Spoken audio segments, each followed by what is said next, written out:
ఈరోజే ద్వాదశి, ఎంతో పవిత్రమైన విశిష్టమైన రోజు. ఈరోజు ఏమీ చేయకపోయినా సరే ఈ కథలను విన్నా, చదివినా, చెప్పినా, వినిపించినా సకల శుభాలు కలుగుతాయి.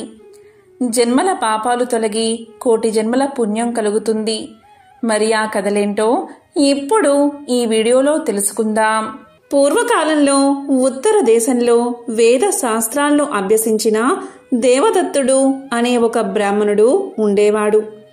అతనికి సంతానం లేదు. అందుకు ఆ బ్రాహ్మణుడు సంతానం గురించి త్రిలోక్య పావనుడైన విష్ణుమూర్తి గురించి ఘోర తపస్సు చేయడానికి ఒక మహా అరణ్యానికి వెళ్లి ఒక గుంట వద్ద కూర్చుని ఘోర తపస్సు చేయడం ప్రారంభించాడు. బ్రాహ్మణుడి తపస్సుకు మెచ్చిన శ్రీమన్నారాయణుడు ప్రత్యక్షమయ్యాడు. ఇలా అడిగాడు, ఓ బ్రాహ్మణుడా, ఎందుకు నీవు ఇంత ఘోరమైన తపస్సు చేస్తున్నావు అని అడగగా బ్రాహ్మణుడు ఇలా సమాధానం చెప్పాడు.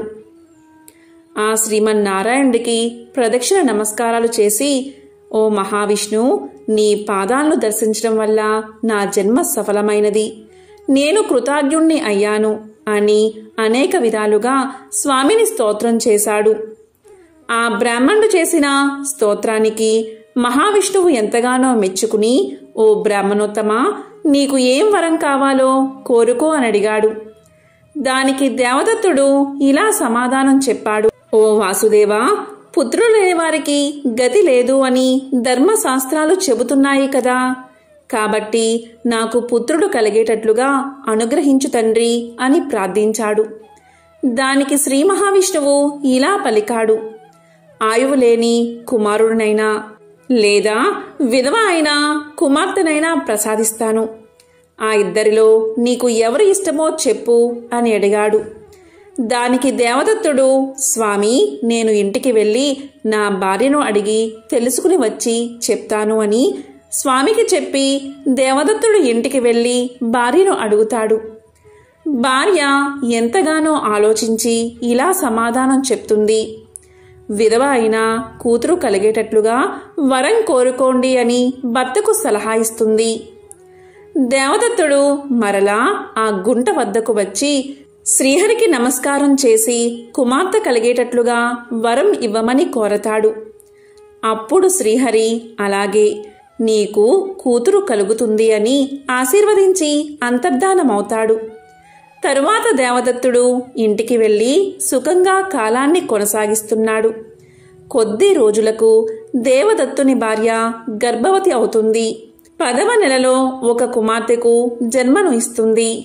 ఆ బాలిక రోజురోజు వృద్ధి చెందుతూ ఉంటుంది. వివాహకాలం వచ్చిన తర్వాత ఆమె తండ్రి అయిన దేవదత్తుడు ఒక బ్రాహ్మణుడికి ఆమెను ఇచ్చి వివాహం జరిపిస్తాడు. ఇలా పెళ్లి జరిగిన 2-3 నెలలకే ఆమె భర్త చనిపోతాడు. తరువాత కొద్ది రోజులకే ఆమె తల్లిదండ్రులు కూడా చనిపోతారు. తరువాత విధవ అయిన ఆమె తన తండ్రి ఇంటిలోనే ఉంటూ ధర్మం చేయకుండా ఇంటికి వచ్చే భిక్షకులకు నాస్తి నారాయణ, నాస్తి నారాయణ అని చెబుతూ భిక్షం పెట్టకుండా కఠినరాలై ఉండేది. ఇది ఇలా ఉండగా ఒకరోజు శ్రీ మహావిష్ణువు తన మనసులో ఇలా అనుకున్నాడు, ఈ విధవ ఎంత దయలేనిది, అయినా కూడా నారాయణ స్మరణాన్ని మాత్రం వదలకుండా చేస్తుంది అని ఎంతగానో సంతోషించి ఒకరోజు బ్రాహ్మణుడి రూపాన్ని ధరించి ఆ విధవ స్త్రీ ఇంటికి వచ్చి భిక్షం పెట్టమని అడుగుతాడు. దానికి ఆ నిర్దయురాలు నాస్తి నారాయణ అని చెప్తుంది. వెంటనే ఆ బ్రాహ్మణ వేషం ధరించిన వైకుంఠధాముడు ఇలా పలుకుతాడు, అమ్మా, ప్రాతకాలముందు అతిథి వచ్చిన వేళలో అవమానించవచ్చా అని అంటాడు. దానికి ఆ విధవ కోపంతో బ్రాహ్మణ వేషం వేసుకుని వచ్చిన జగత్ రక్షకుని భిక్ష పాత్రలో తాను ఇల్లు అలుకుతున్న పాత గుడ్డను విసిరేసింది. వెంటనే ఆ బ్రాహ్మణుడు అవతలకు పోయి తను భిక్ష ఎత్తుకునే పాత్రలోకి చూడగా ఆ గుడ్డలో ఒక చిన్న కంది గింజ ఉంది. వెంటనే శ్రీమన్నారాయణుడు ఆ కంది గింజను నెలలో పాతిపెట్టి వైకుంఠానికి వెళ్ళిపోయాడు. తరువాత కొద్ది రోజులకు ఆ కందిగింజ పెద్ద చెట్టుగా ఆకులు పువ్వులు కాయలతో నిండి ఉంది.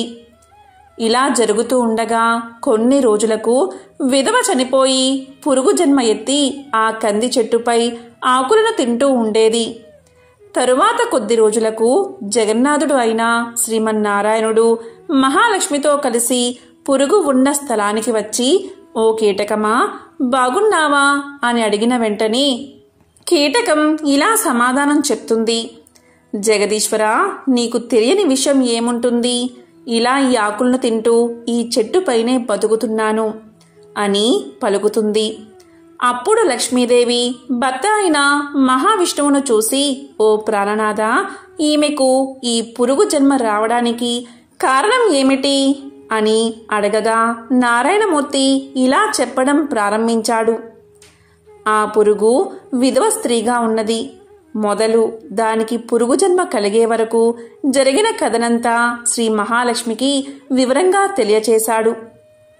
అప్పుడు మహాలక్ష్మీదేవి ఎంతగానో బాధపడి, నారాయణ, ఈ పురుగుకు విముక్తి ఎప్పుడు లభిస్తుంది అని అడగగా విష్ణుమూర్తి ఇలా సమాధానం చెప్తాడు: ఓ శ్రీ మహాలక్ష్మి, ఈ పురుగుకు ద్వాదశి రోజు చేసిన వ్రత ఫలితాన్ని కొంచెం ఇస్తే ఈ పురుగు జన్మ తొలగిపోతుంది అని చెప్పిన వెంటనే శ్రీ మహాలక్ష్మీదేవి ఆ ద్వాదశి ఫలాన్ని ఆ పురుగుకు ఇచ్చింది.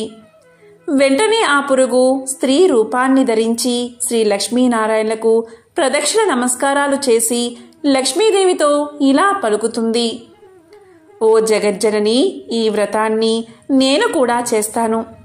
ఈ వ్రతం యొక్క కథను వివరించండి అని అడగగా లక్ష్మీదేవి ఇలా చెప్తుంది: ఈ కథను భక్తి శ్రద్ధలతో విన్నవారికి, చదివిన వారికి అన్ని పాపాల నుండి విముక్తి, ఉత్తమ ఫలితాలు కలుగుతాయి.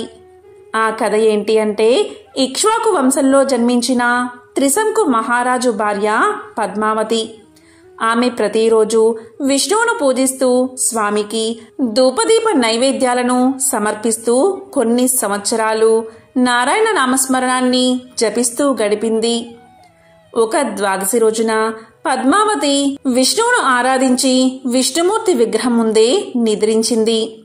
ఆమెకు అప్పుడు ఒక కల వచ్చింది. ఆ కలలో జగన్నాథుడు ప్రత్యక్షమై, పద్మావతి, ఏం కావాలో కోరుకో అన్నాడు. అప్పుడు పద్మావతి ఇలా కోరుకుంది: స్వామి, విష్ణు భక్తుడు, సార్వభౌముడు అయ్యే కొడుకు కావాలి అని కోరుకుంది. అప్పుడు విష్ణువు ఆమెకు ఒక పండును ఇచ్చి తినమని చెప్పి అంతర్ధానమయ్యాడు. పద్మావతి తన కల గురించి భర్తకు తెలిపింది. అప్పుడు త్రిశంకుడు, మంచి కలనే కన్నావు అని ఎంతగానో ఆనందించాడు. అంతలోనే వారు తమ ఎదుట ఒక పండు ఉండడం గమనించి ఎంతగానో ఆశ్చర్యపోయారు. తరువాత ఆనందంగా ఆ దంపతులు విష్ణువును ప్రార్థించారు. తరువాత పద్మావతి ఆ పండును తింది. కొంతకాలానికి ఆమె గర్భవతి అయ్యింది. తరువాత చక్కని కుమారుణ్ణి కన్నది. త్రిశంకుడు పుత్రుడికి జాతకాది సంస్కారాలు జరిపించి అంబరీషుడు అనే పేరు పెట్టారు. అంబరీషుడు దినదిన ప్రవర్ధమానుడయ్యాడు. త్రిశంకుడు మరణించాడు. అంబరీషుడు రాజయ్యాడు. కొంతకాలం రాజ్యాన్ని పాలించి తరువాత రాజ్యభారాన్ని మంత్రులపై వేసి అంబరీషుడు తపస్సు చేసేందుకు అడవులకు వెళ్ళాడు. అష్టాక్షరి మంత్రాన్ని జపిస్తూ హరికోసం ఘోరమైన తపస్సు చేశాడు. కొంతకాలం తపస్సు చేసిన తర్వాత హరి ఇంద్రుడి రూపంలో ఐరావతాన్ని ఎక్కి అంబరీషుడి ముందు సాక్షాత్కరించాడు. అప్పుడు ఇంద్రుడి రూపంలో ఉన్న శ్రీ మహావిష్ణువు ఇలా పలికాడు: నీకేం కావాలో కోరుకో అని. దానికి అంబరీషుడు, నేను విష్ణువు కోసం తపస్సు చేస్తున్నాను, మీకోసం కాదు. నీవు నాకు ఏమీ ఇవ్వక్కర్లేదు, తీసుకోవడానికి కూడా నేను సిద్ధంగా లేను. ఇక మీరు వెళ్ళవచ్చు అని పలికి మరలా తపస్సులోకి జారుకున్నాడు. అంబరీషుడి మాటలకు శ్రీహరి ఎంతగానో సంతోషించి నిజ రూపాన్ని ధరించి అంబరీషుడికి కనిపించాడు. అప్పుడు అంబరీషుడు ఆనందంగా స్వామిని స్తుతించాడు. దానికి విష్ణువు సంతోషించి, భక్తా, నీకేం కావాలో అడుగు, నీవు అడిగింది నేను ఇస్తాను అన్నాడు. దానికి అంబరీషుడు, దేవా, నీవు దేవదేవుడైన ఈశ్వరుడి అనుగ్రహం పొందినట్లుగానే నేను నీ అనుగ్రహాన్ని పొందాలి. నేను ఈ లోకంలో విష్ణు భక్తిని ప్రచారం చేసి అందరినీ విష్ణు భక్తులుగా చేయడానికి, ఈ భూమిని ధర్మంగా పరిపాలించడానికి, శత్రువులను అణిచివేయడానికి తగిన శక్తిని ప్రసాదించు అని కోరుకున్నాడు. అప్పుడు విష్ణువు, అంబరీషా, ఇంతకుముందు నాకు శివుడు ఇచ్చిన సుదర్శనాన్ని నీకు ఇస్తున్నాను. అది ఎల్లప్పుడూ నీ వద్దే ఉంటుంది, నిన్ను రక్షిస్తూ ఉంటుంది అని ఆశీర్వదించి అంతర్ధానమయ్యాడు. అప్పుడు అంబరీషుడు అయోధ్య నగరానికి వెళ్లి ప్రజలను కన్న బిడ్డల వలె చూస్తూ రాజ్యాన్ని పాలిస్తున్నాడు. 100 అశ్వమేధ యాగాలు, 100 వాజపేయి యాగాలను చేశాడు. అతని పాలనలో రాజ్యంలోని ప్రజలందరూ సుఖంగా జీవిస్తున్నారు. అందరూ విష్ణు భక్తులు అయ్యారు. ప్రతి ఇంట్లో హరినామం వినిపిస్తూ ఉంది. సకాలంలో వర్షాలు పడి భూములు పండి పంటల్ని ఇస్తున్నాయి. రాజ్యమంతా సస్యశ్యామలమై ధన కనక రత్న రాసులతో కలకలలాడింది. అంబరీషుడికి ఒక కుమార్తె ఉంది. ఆమె ఎంతో అందగత్తె. ఒకరోజు అంబరీషుడి దగ్గరకు మునులైన నారదుడు, పర్వతుడు వచ్చారు. వారు అంబరీషుడి కుమార్తెను చూసి మోహించారు. వారు విడివిడిగా అంబరీషుడి దగ్గరకు వచ్చి అతని కుమార్తెను ఇచ్చి వివాహం చెయ్యమని అడిగారు. దీంతో అంబరీషుడు ఆలోచనలో పడ్డాడు. ఇలా అనుకున్నాడు, ఇద్దరూ శక్తివంతులే, ఎవరి మాట కాదన్నా మరొకరికి కోపం వస్తుంది అని అనుకుని తరువాత ఇద్దరినీ పిలిచి ఇలా పలికాడు, మహానుభావులారా, నా పుత్రిక ఎవరిని ఇష్టపడితే వారికే ఇచ్చి వివాహం చేస్తాను అన్నాడు. అప్పుడు ఆ మునులు ఇలా పలికారు, రాజా, రేపు నీ పుత్రిక స్వయంవరానికి వస్తాము అని చెప్పి అక్కడి నుండి వెళ్ళిపోయారు. అయోధ్య నుంచి వైకుంఠానికి వెళ్లి మహావిష్ణువును కలిశాడు నారదుడు. నారదుడు విష్ణువుతో ఇలా పలికాడు, దేవా, నీవు నా కోసం ఒక పనిని రహస్యంగా చెయ్యాలి అన్నాడు. దానికి శ్రీహరి, నారదా, చెప్పు అన్నాడు. అప్పుడు నారదుడు విష్ణువుతో, దేవా, నేను నీ భక్తుడైన అంబరీషుడి కుమార్తెను వివాహం చేసుకోవాలి. కాని నాకు పోటీగా పర్వతముని వచ్చారు. కనుక రేపు జరిగే స్వయంవరంలో అంబరీషు పుత్రికకు పర్వతుడు కోతిగా కనిపించాలి అన్నాడు. దానికి శ్రీహరి చిరునవ్వు నవ్వి సరే అన్నాడు. నారదుడు వెళ్ళగానే పర్వతముని వైకుంఠానికి చేరుకున్నాడు. విష్ణువును దర్శించి, దేవా, నేను అంబరీషుడి కుమార్తెను వివాహం చేసుకోవాలి అనుకుంటున్నాను. అంబరీషుడు ఆమె ఎవరిని కోరుకుంటే వారితోనే వివాహం చేస్తాను అన్నాడు. రేపు ఆమెకు స్వయంవరం. ఆ స్వయంవరానికి నారదుడు వస్తే అతడు అంబరీషుడి పుత్రికకు వికృతంగా కనిపించాలి అని అన్నాడు. దానికి శ్రీహరి చిరునవ్వు నవ్వి సరే అన్నాడు. అంబరీషుడు తన పుత్రిక అయిన శ్రీమతికి స్వయంవరాన్ని ఏర్పాటు చేశాడు. దానికి నారదుడు, పర్వతుడు వచ్చారు. అంబరీషుడు తన కుమార్తె అయిన శ్రీమతికి నారదుడు పర్వతముళ్ల కోరికలను తెలిపి వారిలో నీకిష్టమైన వారిని వరించు అని చెప్పాడు. తరువాత శ్రీమతిని అంబరీషుడు స్వయంవర సభకు తీసుకుని వచ్చాడు. శ్రీమతి ఒక వరమాలను ధరించి వచ్చిన వారిని చూస్తూ వెళ్ళింది. తరువాత ఆమె తండ్రితో ఇలా పలికింది, తండ్రి, నాకిక్కడ మునులు కనిపించడం లేదు. ఒకరు వానరముఖం, మరొకరు కొండంగి ముఖం కలిగి ఉన్నారు. వారి మధ్యలో సుందరమైన యువకుడు నాకు కనిపిస్తున్నాడు. అతడు తన కుడి చేతిని ఊపుతూ నన్ను రమ్మంటున్నాడు.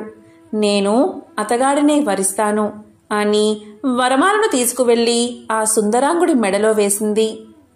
సుందరుడైన ఆ హరి శ్రీమతిని తీసుకుని తన లోకానికి వెళ్ళిపోయాడు. అప్పుడు నారదుడు, పర్వతుడు, విష్ణువు తమని మాయ చేశాడు అని అనుకుంటూ వైకుంఠానికి వచ్చారు. వారి రాకను గమనించిన విష్ణు శ్రీమతిని రహస్య ప్రదేశంలో దాక్కోమని చెప్పాడు. ఆమె అలాగే దాక్కుంది. నారదుడు విష్ణు వద్దకు వచ్చి నమస్కారం చేసి ఇలా అన్నాడు: స్వామి, మీరు నన్ను మోసం చేశారు. నేను పర్వతుడి ముఖాన్ని కోతి ముఖం చెయ్యమని అడిగితే నీవు నా ముఖాన్ని కూడా మార్చేశావు అన్నాడు. దానికి విష్ణువు, దీంట్లో నా తప్పేమీ లేదు. నీవు అడిగినట్లే పర్వతుడు కూడా వచ్చి నీ ముఖాన్ని మార్చమన్నాడు. నేను మీ ఇద్దరూ కోరిన విధంగానే చేశాను అన్నాడు. అప్పుడు ఇలా అన్నాడు నారదుడు: నీవు మమ్మల్ని అంద వికారాలుగా మార్చి అంబరీషుడి పుత్రికను తీసుకుని వచ్చావు. ఇది అన్యాయం కదా అని అన్నాడు. అప్పుడు విష్ణువు నవ్వి, దీనిలో అన్యాయం ఏముంది? స్వయంవరంలో శ్రీమతి నన్ను వరించింది, అందుకే ఆమెను గ్రహించాను అన్నాడు. దీంతో నారదుడు, పర్వతుడు ఆలోచించి అంబరీషుడి వద్దకు వెళ్ళి ఇలా పలికారు: రాజా, నీవు మమ్మల్ని మోసం చేశావు. మా ఇద్దరిలో ఒకరికి ఇవ్వవలసిన కన్యను వేరే వారికి ఇచ్చావు. దేనికి నీవు ప్రతిఫలాన్ని అనుభవిస్తావు. నీకు మాయ వల్ల చీకటి ఆవరిస్తుంది అని శపించారు. కాని అంబరీషుడికి విష్ణువు ఇచ్చిన సుదర్శన చక్రం ఆ మాయను ఛేదించి చీకటిని తొలగించింది. తరువాత అది నారదుడు పర్వతమునుల వెంటపడింది. వారు భయపడి అక్కడి నుండి పారిపోయారు. కాని ఆ చక్రం వారిని వదల్లేదు. వారు అన్ని లోకాలకు తిరుగుతూ చివరికి విష్ణులోకమైన వైకుంఠానికి చేరుకుని విష్ణువును శరణు వేడారు. అప్పుడు విష్ణువు ప్రసన్నుడై చక్రాన్ని నివారించి, ఓ చక్రమా, వీరిద్దరూ కూడా నా భక్తులే, కనుక వీరిని వదిలిపెట్టు. ఈ అంబరీషుడి వంశంలో దశరథుడికి పెద్ద కొడుకుగా నేను అవతరిస్తాను. నా కుడి భుజం భరతుడు, ఎడమ భుజం శత్రుఘ్నుడిగా, ఆదిశేషుడు లక్ష్మణుడిగా జన్మిస్తారు.